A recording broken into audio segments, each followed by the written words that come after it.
Tara mga guys, samahan niyo po akong i-install tong nabili kong GR50X combo sa aking XMAX 300.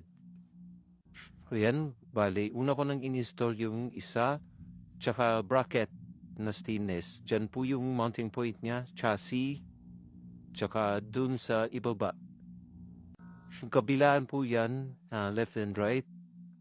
Ipipin ko pa din naman po yan, bali, tinesting ko lang muna. So, ayan, time-lapse muna tayo. Yan yung pag-install ko ng isang auxiliary na GR po yan, cold runway.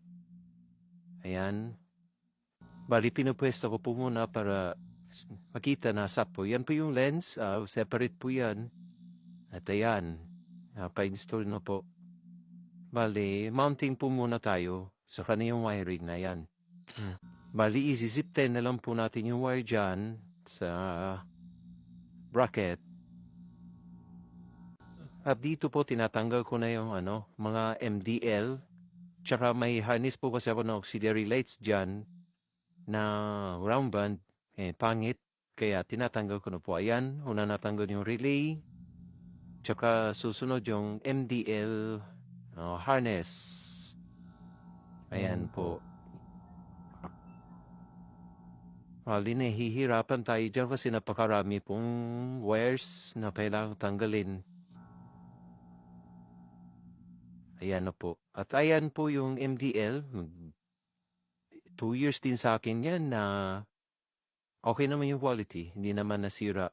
At ayan po yung switch niya. Tanggal po lahat. Para isang na lang. Gold runway na lang yung naka-install sa motor natin. Para hindi na nakakalito. At yan po yung switch. Diyan ko nilagay. Sa may side mirror po. So may brake. May lagayan ng po dyan. Sinot ko lang po yung wire switch papunta sa baba. Bali plug and play lang po itong gold runway. Ito po yung ganda kasi plug and play po lahat. At ayan, subok muna tayo. Pandarin. Kasi hahanapin ko pa yung kung saan itatap yung sa horn. And ayan, milaw na po. Magwa-wire tap na lang po tayo mamaya para malinis tingnan.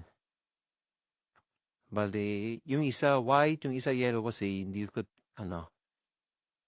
nilagay yung isang, cover ng ilaw. Yan, may blinking function po siya. Bali, tatlong mode po yan. Pipilian niyo po kung saan yung gusto niyo.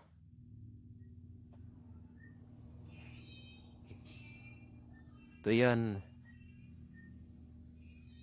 Third mode and back to ilaw. Ito yan na po. Wire tap na po tayo. Yan, naka-wire tap na po, naka-zip tie na po lahat ng connections, naka-electrical tape. Bali, nagtap ko dyan sa horn. Kasi pag pinindot mo yung horn, magbi-blink siya ng mabilis. Every time na pipiniti mo yung horn, tsaka andyan na po yung connections. Yan.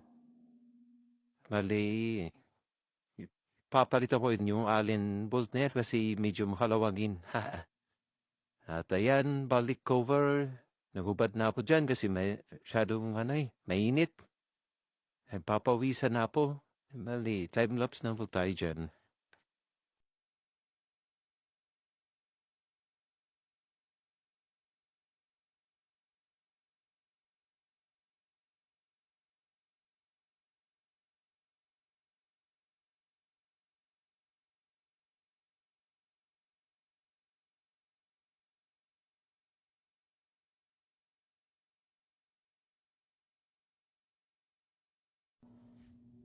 At ayan po, natapos na po nating i-install yung cover. At yan na po yung final mounting ng ating GR auxiliary light. Ayan. Bali, grabe, sobrang kalat. Ayan, daming wires na natanggal. Ayan, at matitesting tayo. At ayun, grabe, sobrang liwanag. Pati yung mga tumatay sa gilid, makikita na ninyo. Sobrang worth it po ng GR Gold Runway. Napakaganda. At ayan, kinabukasan po napinturanan natin yung bracket natin ng black, matte black actually. At yan po yung final setup. Yan. Thank you po sa panonood. Thank you.